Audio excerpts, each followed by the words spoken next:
శ్రీరామ రామ రామేతి రమే రామే మనోరమే సహస్రనామ తత్తుల్యం రామనామ వరాననే శ్రీరామ రామ రామేతి రమే రామే మనోరమే సహస్రనామ తత్తుల్యం. ఓం నమో భగవతే వాసుదేవాయ నమః. ఉపనిషద్ దర్శనం వచన పఠనం. శుక్ల యజుర్వేద అంతర్గత ఉపనిషత్తులలో 18వది సాక్షాయనీయోపనిషత్. శ్లోకం: సాక్షాయని బ్రహ్మ విద్యా ఖాండాకార సుఖాకృతి యతి బృంద హృదయాగారం రామచంద్ర పదం భజే. మానవుల బంధమోక్షాలకి వారి మనస్సే కారణం. విషయాల మీద ఆసక్తి ఉన్న మనసు బంధానికి, విషయాల మీద విరక్తి కలిగి మనసు మోక్షానికి కారణమవుతోంది. సాధారణంగా జీవుల మనసు ఎప్పుడూ విషయ గోచరాల మీద ఆసక్తితో ఉంటుంది. అదే ఆసక్తి బ్రహ్మ మీద ఉంటే ఎవడు బంధాల నుంచి విముక్తుడు కాడు. సంసారం అంటే చిత్తమే కనుక దాన్ని బాగా ప్రయత్నించి శోధించాలి. దేని మీద ప్రాణికి చిత్తం ఉంటుందో ఆ ప్రాణి తన్మయుడవుతాడు. ఇదే సనాతనమైన ధర్మం, రహస్యం. వేదవేత్త కానివాడు పరమాత్మను గురించి మననం చెయ్యలేడు. అలాగే బ్రహ్మవేత్త కానివాడు పరమపదాన్ని పొందలేడు. విష్ణుక్రాంతమైన వాసుదేవుణ్ణి తెలుసుకున్న విప్రుడు తత్వాన్ని దర్శించి నిజమైన విప్రత్వాన్ని పొందుతాడు. నిజంగా శ్రోత్రియులైన వారు సనాతనుడైన పరబ్రహ్మని ఆశావహులై అధ్యయనం చేస్తారు. అలా చేసిన వాడు శాంతుడు, దాంతుడు, ఉపరతుడు, తితక్షవు, అనుచానుడు, సమానుడిగా ఉంటారు. ఏషణల్ని వదిలిపెట్టి రుణత్రయం లేనివాడై మౌనంగా ఉండే బ్రహ్మవేత్త ఎక్కడో ఒక చోట ఆశ్రమాన్ని నిర్మించుకుని ఉండాలి. అతడు సన్యాసిగా మారి పంచమాత్రల్ని యథావిధిగా ధరించాలి. పంచమాత్రలు అంటే 1 త్రిదండం, 2 ఉపవీతం, 3 వస్త్రం, 4 కౌపీనం అనగా గోచి, 5 పవిత్రమైన శక్యం. వీటిని యావజ్జీవితం ధరించాలి. ఈ 5 యతికి మాత్రలుగా చెప్పబడ్డాయి. ప్రాణం పోయే వరకు యతి వీటిని వదలకూడదు. యతి మరణించాక ఈ 5 మాత్రల్ని ఆయన శరీరంతో పాటే భూమిలో పాతి పెడతారు. విష్ణులింగం అనేది వ్యక్తం, అవ్యక్తం అని 2 విధాలుగా ఉంటుంది. యతి ఈ రెండింటినీ ధరించాలి. ఒకదాన్ని వదిలినా అతడు పతితుడవుతాడు. త్రిదండం అనేది వైష్ణవ లింగం. విప్రులకది ముక్తి సాధనం. అది సర్వధర్మాలకి నిర్వాణమని వేదానుశాసనం.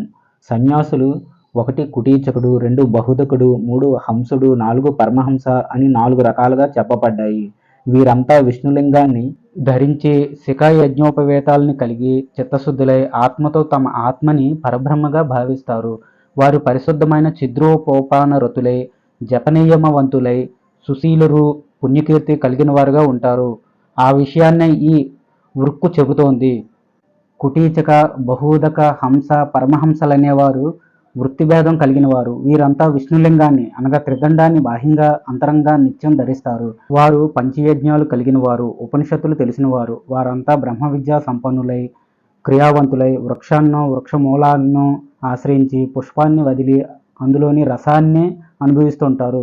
వారు నిత్యం విష్ణుక్రీడులై, విష్ణురతులై, విముక్తులై, విష్ణాత్మకులై చివరికి ఆ విష్ణువునే పొందుతారు. 3 సంధ్యల్లో యథాశక్తి స్నానం, తర్పణం, మార్జనం, ఉపస్థానం, పంచయజ్ఞాలు అనేవి ఆమరణాంతం ఆచరించాలి. 10 ఓంకారాలతో, 7 వ్యాహృతులతో, చతుష్పాత మంత్రంతో గాయత్రి జపాన్ని, యజ్ఞాన్ని 3 సంధ్యల్లో చేయాలి. యజ్ఞయాగాల్ని ఎల్లప్పుడూ చేయాలి. ఏకాగ్ర భక్తితో శ్రీహరి సేవ, గురుసేవ చేయాలి. అహింస, తపస్సు అనేవి మనోవాక్కాయ కర్మలతో చేసే యజ్ఞం. అలాగే నానా ఉపనిషత్తుల వ్యాఖ్యానమే స్వాధ్యాయ యజ్ఞం అని చెప్పబడుతుంది. సాధకుడు ఓం అంటూ అవ్యగ్రుడై తన ఆత్మని బ్రహ్మాగ్నిలో హోమం చేయటాన్ని జ్ఞానయజ్ఞం అంటారు. అది అన్ని యజ్ఞాల కన్నా ఉత్తమమైంది. జ్ఞానమే దండం, జ్ఞానమే శిఖ, జంజం, ఇలా సర్వం జ్ఞానమయంగా ఉన్నవాడిదే బ్రాహ్మణ్యం అని వేదానుశాసనం. ఓ సౌమ్యుడా, ఈ పరివ్రాజకులు అనేవారు ఎలా పుట్టారో అలానే ఉంటారు. కామ, క్రోధ, లోభ, మోహ, మద, మాత్సర్య, డంబ, దర్ప, అసూయ, మమకార, అహంకారాలను జయించి మానావమానాల్ని, నిందాస్తుతుల్ని వదిలిపెట్టి తనని చేరుస్తున్నప్పటికీ కదలని ఒక చెట్టులాగా ఉండే విద్వాంసులే ఇహలోకంలో అమృతులవుతారు. బంధువుల్ని, పుత్రుల్ని ఒప్పించి ముందు వెనుక చూడకుండా ద్వంద్వ సహిష్ణుడై ప్రశాంత చిత్తంతో తూర్పు లేక ఉత్తర దిశగా వెళ్ళాలి. పాత్రని, దండాన్ని తీసుకెళ్ళి కేవలం శిఖను మాత్రమే ఉంచుకొని మిగిలినదంతా క్షౌరం చేయించుకోవాలి. ఉపవీతాన్ని ధరించి కేవలం ఉదరపోషణ కోసం మాత్రమే యాచితంగా కానీ అయాచితంగా కానీ లభించిన భిక్షని స్వీకరించాలి. భిక్ష కోసం మట్టి పాత్ర లేక సొరకాయ పాత్రను ఉపయోగించాలి. పట్టు లేక గడ్డి బొంతను కప్పుకోవటానికి వినియోగించాలి. 2 నెలలకు ఒకసారి శిఖను ఉంచి తలపై భాగంలో మాత్రమే ముండనం చేయించుకోవాలి. ఉపస్థ చంకలు శిఖల్లో ఉండే కేశాలను తీయరాదు.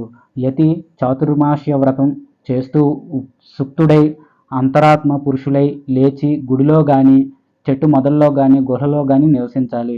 అతడు అసంగుడై శీలవంతుడై కట్టెలు లేని అగ్నిలాగా శాంతుడై ఎప్పుడూ ఉద్వేగం పడకూడదు. ఆత్మను గురించి తెలుసుకుంటే ఇక అతడు దేనికోసం బాధపడతాడు? కనుక పండితుడు ఆత్మను తెలుసుకొని బుద్ధిని నిలపాలి. ఎన్నో రకాల శబ్దాల్ని ధ్యానించకూడదు. ఎందుకంటే అది వాగ్వయం అవుతుంది. బ్రహ్మను గురించి తెలుసుకొని అతడు ఒక బాలుడిలాగా మెలగాలి. ఎవడి మనసులో కామాలన్నీ పోతాయో అప్పుడే ఆ మానవుడు అమృతుడవుతాడు, బ్రహ్మను పొందుతాడు. సన్యాసం స్వీకరించి ఎవడు ఆ ధర్మాన్ని విడిచిపెడతాడో వాడు బ్రహ్మజ్ఞుడవుతాడు. వీరజ్ఞుడు భ్రూణజ్ఞుడు మహాపాపి అవుతాడు. ఈ వైష్ణవీ నిష్టని నియమాల్ని ఎవడు విడిచిపెడతాడో వాడు దొంగ అవుతాడు. గురుతల్పగతుడు మిత్రద్రోహి కృతజ్ఞుడు సర్వలోక భ్రష్టుడు అవుతాడు. ఆ విషయాన్నే ఈ వృక్కు ద్వారా చెప్పబడుతుంది. లోకంలో దొంగ సురాపానం చేసినవాడు గురుతల్పగతుడు మిత్రద్రోహి లాంటి వారు పాప నిష్కృతి తరువాత శుద్ధులవుతారు. యతి అయినవాడు వ్యక్తం లేక అవ్యక్త విఘ్న లింగాన్ని అనగా త్రిదండాన్ని విడిచిపెడితే వాడికిక శుద్ధి లేదు. అంతర బాహ్య విష్ణులింగాల్ని వదిలి సన్యాసాశ్రమాన్ని సేవించినా సేవించకపోయినా అతడు అతి మూర్ఖుడై ప్రత్యాపత్తిని పొందుతాడు.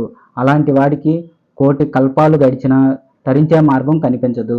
అన్ని ఆశ్రయాల్ని వదిలి యతి అయినవాడు మోక్షాశ్రమంలోనే చిరకాలం ఉండాలి. మోక్షాశ్రమం నుంచి భ్రష్టుడైన వాడికి గతి లేదు. సన్యాసాన్ని స్వీకరించి ఎవడు ఆ ధర్మాన్ని పాటించడో వాడు చెట్టెక్కి క్రింద పడిన వాడవుతాడని వేదానుశాసనం. సనాతనమైన ఆత్మధర్మమైన వైష్ణవీ నిష్టని పొంది దాన్ని దూషించకుండా ఎవడు ఉంటాడో వాడు వంశం కలిగినవాడవుతాడు. పుణ్యశ్లోకుడు లోకజ్ఞుడు వేదాంతజ్ఞుడు బ్రహ్మజ్ఞుడు సర్వజ్ఞుడు సర్వరాజు అవుతాడు. చివరికి పరబ్రహ్మని పొందుతాడు. అతడు తన పితృల్ని బంధువుల్ని మిత్రుల్ని సంసారం నుంచి తరింపజేస్తాడు. ఈ విషయం గురించి ఈ వృక్కు చెబుతుంది. ఏ కులంలో బ్రహ్మజ్ఞాని ఉంటాడో వాడు తన కులంలో ఉన్న 300 మందిని ఉద్ధరిస్తాడు. ధర్మబద్ధుడైన సన్యాసి తన పైన 30 మందిని తన వెనుక 30 మందిని తరువాత రాబోయే 30 మందిని తరింపజేస్తాడు అని శృతి. ప్రాణం పోయే సమయంలోనైనా ఎవడు సన్యస్తం మయ అని అంటాడో అలాంటి వాడు కూడా తన పితరుల్ని తరింపజేస్తాడు. ఇది వేదానుశాసనం.